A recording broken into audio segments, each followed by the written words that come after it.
Praise the Lord सगळ्यांना. आज पुन्हा एकदा एका नवीन पुस्तकाचा अभ्यास आपण करणार आहोत प्रियांनो. मागच्या वेळेस मी तुम्हाला जे पुस्तक शिकवलं होतं ते होतं योएल संदेष्टाबद्दल, आणि आज आपण दुसऱ्या संदेष्टाबद्दल काही गोष्टी शिकणार आहोत. कोण आहे हा दुसरा संदेष्टा? याचं नाव आहे आमोस. आणि आमोस हा आपण बायबलमधले जे छोटे संदेष्टे आहे ते छोट्या संदेष्टामधला एक जो संदेष्टा आहे तो आहे आमोस संदेष्टा. आणि या आमोस संदेष्टाकडे पाहत असताना काय गोष्टी आपण शिकणार आहोत? कोण होता हा आमोस? काय काय केले या आमोसने? याकडे आपण आपलं लक्ष केंद्रित करूया. तत्पूर्वी मला एक गोष्ट आपल्याला सांगावीशी वाटते की मी वेगवेगळ्या माझ्या व्हिडिओमध्ये आपल्याला बायबलमधील काही पुस्तकांबद्दल शिकवणार आहे. जर आपल्याला वाटत असेल की अरे मला देखील बायबलमध्ये वेगवेगळ्या पुस्तकांबद्दल काय काय आहे ते सारांश रूपाने समजावं, तर आपल्याला जर माझा व्हिडिओ आवडला असेल तर आपण हा व्हिडिओ सबस्क्राईब केला, लाईक केला तर मला देखील अधिक चांगल्या रीतीनं शिकवण्यासाठी प्रोत्साहन मिळेल आणि देवाच्या राज्यामध्ये आपण अधिक चांगल्या रीतीनं त्याचं कार्य करू शकतो. तर आपण आता जाऊया आमोसच्या पुस्तकाकडे. आमोस हे पुस्तक फक्त याच्यात 9 अध्याय आपल्याला पाहायला मिळतात, आणि या 9 अध्यायांमध्ये काय काय शिकवलेलं आहे आपण हे पाहत असताना माझं लक्ष सहजच आमोसकडे गेलं. तर आमोस या शब्दाचा अर्थ आहे ओझे. हिब्रू शब्द आहे ओझे, आणि जर त्याचा पुस्तकानुसार विचार केला तर ओझे वाहणारा असं या आमोसच्या पुस्तकाबद्दल म्हटलं गेलेलं आहे. आणि आमोसचं जीवन जर आपण पाहिलं तर आमोसचं जीवन काय होतं? कोण होता हा आमोस?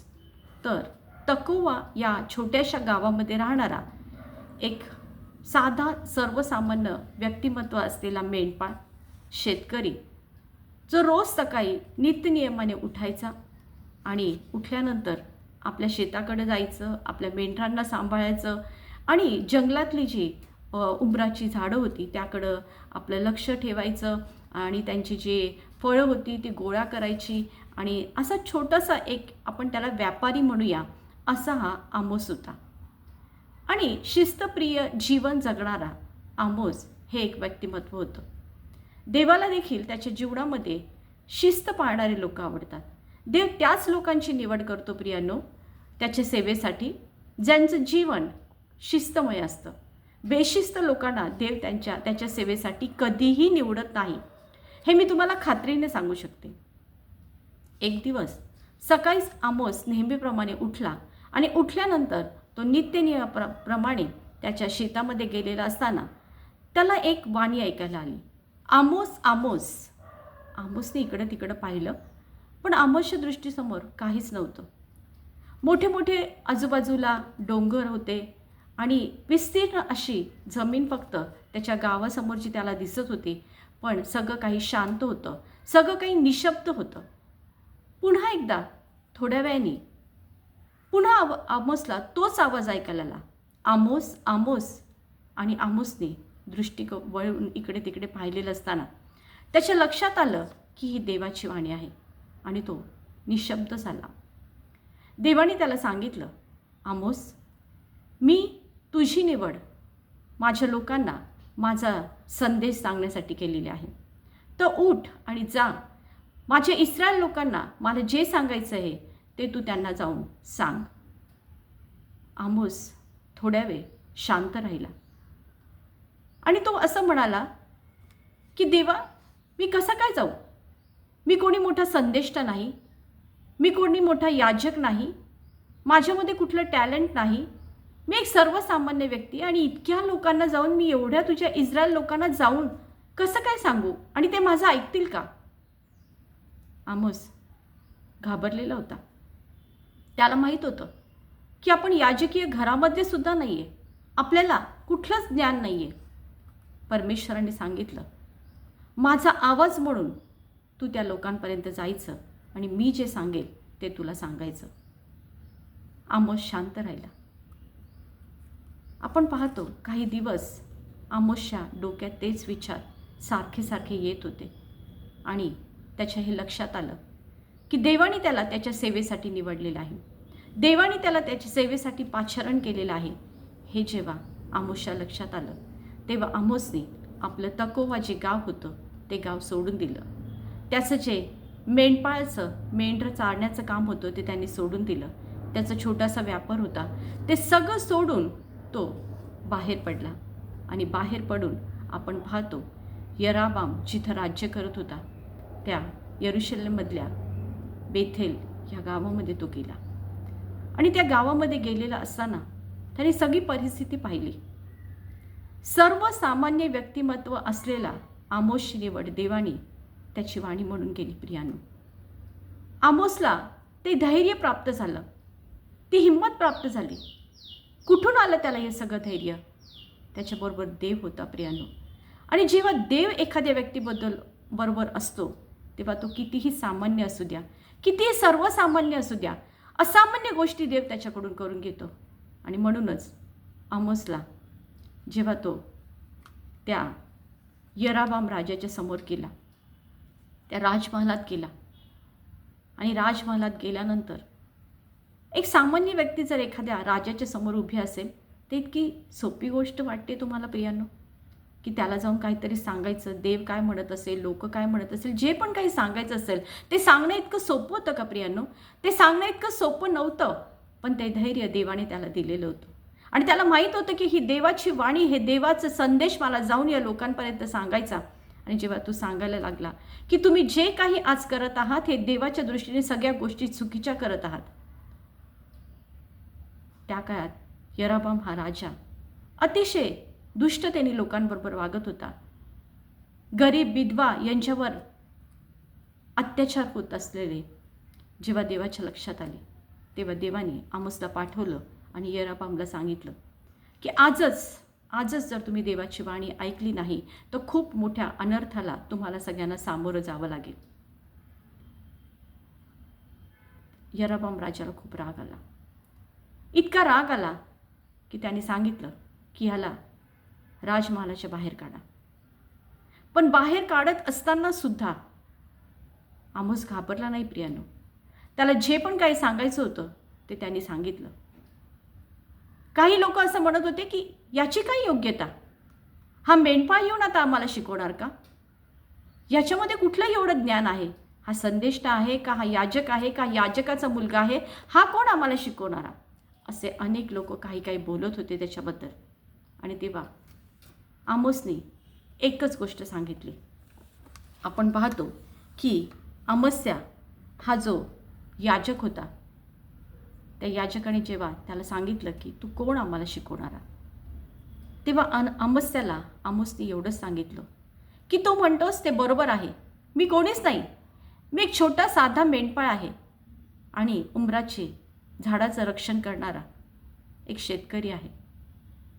पण माझी निवड देवाने केलेली आहे आणि देवाने जर मला एक त्याचा निरोपा म्हणून पाठवलेला आहे तर त्याने सांगितलेली कामगिरी मला पूर्णच केली पाहिजे. आणि आपण पाहतो की त्याला राजमहालाच्या बाहेर काढण्यात आलं. पण मग तिथं तो थांबला का? तो बाहेर गेलेला असताना देखील तो रात्रभर शांत राहिला, काहीच बोलला नाही. देव त्याच्याशी बोलत होता. पुन्हा उठून त्याने सकाळी उठून त्या मंदिराच्या बाहेर लोकांना जे सांगायचं तेच सांगितलं. तो त्या लोकांना सांगत होता, लोकांच्या मागं उभं राहून सांगत नव्हता प्रियानो. तो लोकांच्या समोर गेला, लोकांच्या समोर जाऊन एका दगडी असं जे उंचावरचं ठिकाण होतं त्या ठिकाणी तो जाऊन उभा राहिला आणि लोकांना सांगायला लागला की ज्या मंदिरामध्ये तुम्ही अर्पण आणत आहात, ज्या ते फक्त धार्मिक विधी करत आहात, त्या विधींचा देवाला वीट आलेला आहे. कारण फक्त तुम्ही धार्मिक विधी करत आहात आणि तुमचं अंतःकरण मात्र देवापासून खूप खूप दूर गेलेलं आहे. तुम्ही लोकांवर अन्याय करत आहात, भ्रष्टाचार करत आहात, चुकीचा व्यापार करत आहात आणि या सगळ्या गोष्टींचा देव तिटकारा करत आहे. आणि देव तुम्हाला सांगत आहे की देव म्हणतो या तुमचे धार्मिक विधी मला विटा आणणारे आहेत. मला ह्या सगळ्या गोष्टींचा तिटकारा आलेला आहे. आणि हे सांगत असताना काही लोकांना कुठेतरी आमोसच्या बोलण्यामध्ये तथ्य वाटलेलं आहे. प्रियांनो, एक विधवा, गरीब विधवा होती आणि ती आमोसकडे आली आणि आमोसला तिने विचारलं, देवाच्या सेवका, मी ते एक गरीब विधवा आहे, माझ्याकडे काहीच नाही, मी आत्तापर्यंत कधीच कोणावर अत्याचार केला नाही, कधीच कोणाशी चुकीचं वागले नाही, आणि मग काय, देव माझा पण न्याय करेल का, माझा पण नाश करेल का? तेव्हा आमोसने सांगितलं, नाही, देव भग्न आणि अनुतप्त हृदय कधीच तुच्छ मानत नाही. तू जर देवाला आवडणाऱ्या गोष्टी करत असशील तर देव कधी तुझा धिक्कार करणार नाही, कधी तुला दूर सारणार नाही. बरेच लोक आमोसकडे यायला लागले, ज्यांच्यावर अन्याय होत होता, अत्याचार होत होता. त्यांना आमोसने सांगितलं, घाबरू नका. जर तुम्ही देवाला आवडणारं जीवन जगत असाल तर देव नक्कीच तुमची भेट घेतल्याशिवाय राहणार नाही. इकडे आपण पाहतो प्रियांनो, भ्रष्टाचार अधिकच वाढत होता. यराबाम राजा जो होता, इस्रायलाचा राजा होता, त्याने अनेक अनैतिक गोष्टी त्या काळामध्ये लोकांना करत असतानाही कोणालाच अडवलेले नाही. व्यापारी लोक स्वतःच्या स्वार्थासाठी, स्वतःच्या मौज मजेसाठी लोकांच्या जमिनी लुटून घेत होते. आणि एका ठिकाणी तर आमोसने त्या स्त्रियांचा उल्लेख असा केलेला आहे, ज्या मस्त धुंद जगत होत्या, त्या व्यापाऱ्यांच्या पत्नी होत्या. आणि आपण म्हणतो, त्यांनी आमोसने सांगितलं की बाशानाच्या गायींनो, जशी त्यांची गत झाली तशी तुमची होणार आहे. बाशानाच्या गायी म्हणजे धष्टपुष्ट असलेल्या गायी, ज्यांना खूप खाऊन सुस्त केलेलं असतं, खूप खाऊन त्यांना धष्टपुष्ट केलेलं असतं, अशा त्या गायी. त्यांची उपमा आपण पाहतो आमोसने त्या स्त्रियांना केलेली आहे, ज्या स्त्रियांनी स्वतःच्या स्वार्थासाठी, स्वतःच्या मौज मजेसाठी, लोकांना लुटण्यासाठी देखील आपल्या नवऱ्यांना सांगितलेलं आहे. आणि तो म्हणतो की जसं त्या गायींच्या नाकामध्ये आपलं हूक घालून किंवा त्यांच्या ओठांमध्ये ते हूक घालून ते दोर बांधून त्यांना जसं ओढत नेतात, तशी तुमची एक दिवस गत होणार आहे. विचार करा, जेव्हा अशी खरंच परिस्थिती होत असेल, आणि किंबहुना तशी परिस्थिती झालेली पण होती प्रियांनो, पण तरी देखील त्या स्त्रिया इतक्या मस्त होत्या त्यांच्या जीवनामध्ये की त्यांना या गोष्टीचं काहीच घेणं देणं नव्हतं. नशेमध्ये असलेल्या लोकांसारखं तुम्ही जगत आहात असं आमोस त्यांना सांगत होता, आणि तरी देखील कोणीच आमोसचं ऐकत नव्हतं. पण देवाची निवड कधी व्यर्थ जात नाही. आमोसने सांगितलं, भयंकर गोष्टींना तुम्हाला सामोरं जावं लागणार आहे. टोळधाड येईल आणि ती टोळधाड तुमचं सगळं शेत नष्ट करून टाकेल. अग्नी भडकेल आणि अग्नीने काही गोष्टी नष्ट होतील. आणि एका ठिकाणी आमोसला असं दर्शन झालं. आमोस डोंगरावर जाऊन शांत रीतीनं देवाकडे प्रार्थना करत होता. आणि देवाकडे प्रार्थना करत असताना त्याची दृष्टी त्या देवाकडे गेलेली आहे, आणि देवाचं दर्शन त्याला अनुभवास आलं. आणि देव त्याला सांगत होता की या सगळ्या परिस्थितीमध्ये सुद्धा जर माझ्या लोकांनी माझी वाणी ऐकली आणि ते त्यांच्या पापापासून मागं फिरले, तर त्यांना त्या येणाऱ्या त्या देवाचा जो दिवस असणार आहे, जो शेवटचा दिवस असणार आहे, त्या शेवटच्या दिवसाला त्याला सामोरं जावं लागणार नाही. पण जर त्यांनी नाही ऐकलं तर त्यांना त्या ज्या होणाऱ्या आपत्तीला सामोरं जावं लागेल. आमोस पुन्हा खाली आला. आमोस जेव्हा पण देवाशी बोलायला जात असेल, तो एकांतात जायचा, कुठंतरी डोंगरावर जायचा, आणि तिथं देवाची वाणी त्याला ऐकायला यायची, आणि देव जे सांगेल तो त्याच्या लोकांना सांगत होता. प्रियांनो, आज मला एक गोष्ट इथं तुम्हाला सांगावीशी वाटते की तुम्ही कोण आहात ते महत्त्वाचं नाही, तुमचं जीवन किती सर्वसामान्य आहे ते महत्त्वाचं नाही, तुमच्याकडे किती प्रॉपर्टी आहे, तुम्हाला लोक किती मान देतात, किती सन्मान देतात, आज तुमचं समाजामध्ये काय प्रतिष्ठा आहे, तुम्ही याचक आहात, तुम्ही संदेष्ट आहात, तुम्ही जे पण काही आहात, देव या सगळ्या गोष्टी काहीच पाहत नाही. देव तुमचं हृदय बघतो, देव तुमचं अंतःकरण बघतो. जर तुमचं हृदय, तुमचं अंतःकरण शुद्ध असेल तर जसा आमोसचा उपयोग देवाने त्याचा आवाज म्हणून केलेला आहे, तसं तुमचा आणि माझा उपयोग त्याच्या नावाच्या गौरवासाठी देव आज करायला तयार आहे. प्रियांनो, आमोस कधी घाबरला नाही. आमोसला लोकांनी धिक्कारलं. छोट्या छोट्या मुलांनी येऊन दगड हातात घेतले आमोसला मारण्यासाठी. काही लोकांनी माती हातात घेऊन त्याला धूळ त्याच्या अंगावर उडवली, तरी देखील आमोस कधी मागे वळून आमोसने पाहिलं नाही. त्याला माहीत होतं की देवाची वाणी आहे, आणि ही वाणी मला त्या लोकांना जाऊन सांगायची काही ही देवाने दिलेली मला आज्ञा आहे. आज तुम्ही आणि मी या जगामध्ये जगत असताना अनेक गोष्टी आपण आपल्याला या समाजामध्ये घडताना पाहत आहोत. अनेक गोष्टी आम्हाला कळत आहेत की या चुकीच्या होत आहे. जर आपण शांत राहून बघत असलो तर काहीच उपयोग नाही प्रियांनो. जर आज देव तुम्हाला आणि मला सांगत असेल की त्या आमोस सारखं की जाऊन माझ्या लोकांना सांग की जर आजही तुम्ही त्या पापापासून स्वतःला सावरलं नाही, आजही या पापापासून जर तुम्ही दूर झाला नाही, तर तो येणारा शेवटचा दिवस त्याला तुम्हाला सामोरं जावे लागेल आणि तिथून तुम्हाला कोणीच बाहेर काढू शकणार नाही. आमोसने त्या काळात इस्रायल लोकांना जे सांगितलं, आज काळ जरी वेगळा असेल तरी देखील त्याची वचनं आजही तुमच्याशी आणि माझ्याशी बोलत आहेत प्रियांनो. आमोस साधा मेंढपाळ होता. त्यांनी स्वतःने देखील त्याच्या मुखाने हे कबूल केलं, माझी कुठली योग्यता नाही, पण देवाने सांगितलं मी तुला निवडलेलं आहे, कारण मी तुझं हृदय बघितलं आहे, मी तुझं अंतःकरण बघितलं आहे, मी तुझी वाणी पाहिलेली आहे की जी वाणी स्पष्टपणे देवाचं जे पण काही वचन आहे ते सांगायला कुठं कमी मागे पुढे पाहणार नाही. कारण सत्याचं जीवन जगणारा आमोस हा एक साधा मेंढपाळ होता, साधा छोटा शेतकरी होता, छोटासा व्यापारी होता, उंबराच्या झाडांचं रक्षण करणारा होता. देवाने आमोसला दाखवलं एक परिपक्व फळांनी भरलेली टोपली. देवाने आमोसला दाखवली आणि त्याला सांगितलं, हे लोक अशा या परिपक्व झालेल्या टोकरीसारखे आहेत की जे आता इतके पिकलेले फळं आहेत की काही थोड्या दिवसांनी ह्याचा नाश होणार आहे. कारण जेव्हा एखादं फळ खूप पिकतं प्रियानो, तेव्हा त्याच्यानंतर ते सडायला लागतं आणि ते संपून जातं. तशी या लोकांची गत झालेली आहे. ते इतके पापामध्ये इतके परिपक्व झालेले आहे त्या पापामध्ये की जर आता ते त्याच्यातून बाहेर पडले नाही तर त्यांचा नाश अटळ आहे. नाही ऐकलं लोकांनी आमोसचं.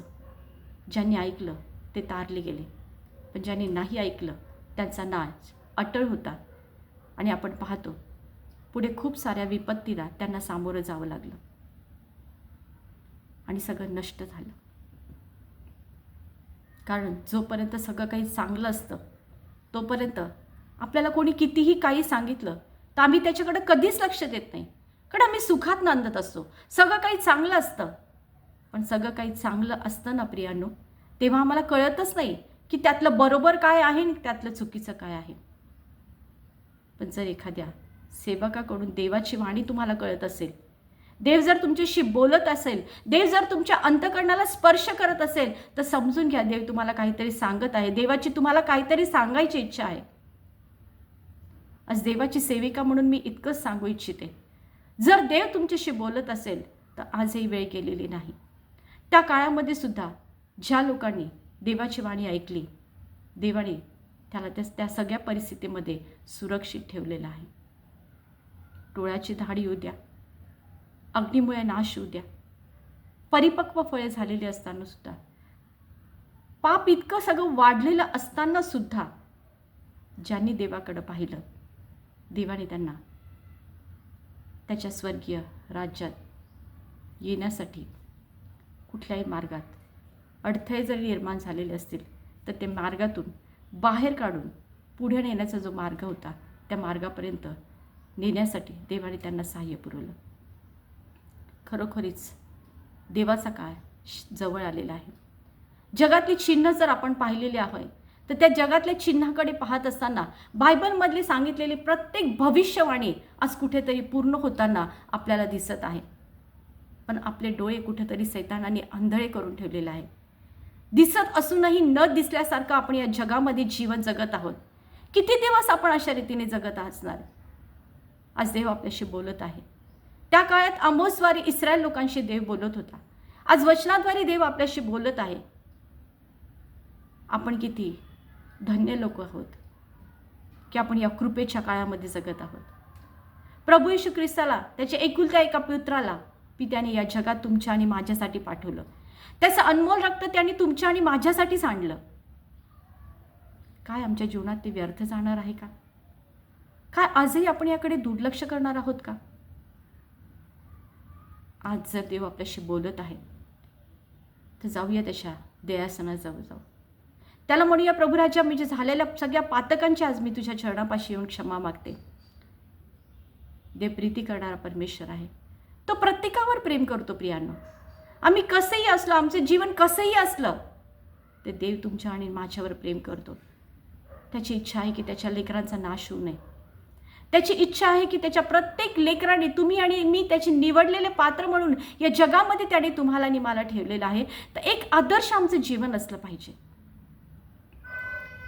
त्याची वाणी म्हणून देवाने आपला उपयोग करून घेतला पाहिजे आणि म्हटलं पाहिजे की आज माझी वाणी म्हणून मी तुला निवडलेलं आहे.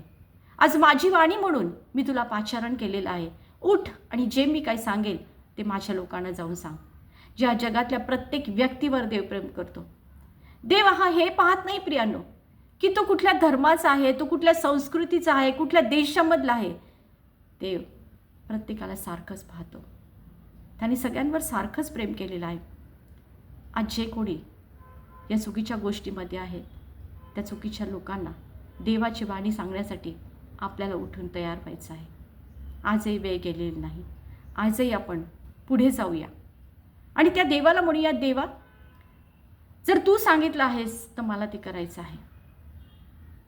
कशी असू द्या तुम्ही, देव महान आहे, तो अद्भुत आहे. कोणीही तुमच्या बरोबर नसेल, कितीही त्रासाला तुम्हाला सामोरं जावं लागत असेल, जर देवाच्या सेवेमध्ये जर येशू तुमच्या सोबत असेल तर सगळ्या परिस्थितीला सामोरं जाण्याची ताकद तुमच्यामध्ये आहे. कारण ख्रिस्त जर तुमच्या सोबत आहे, त्याची समक्षता जर तुमच्या सोबत आहे, तर तुम्हाला घाबरल्याचं कारण नाही.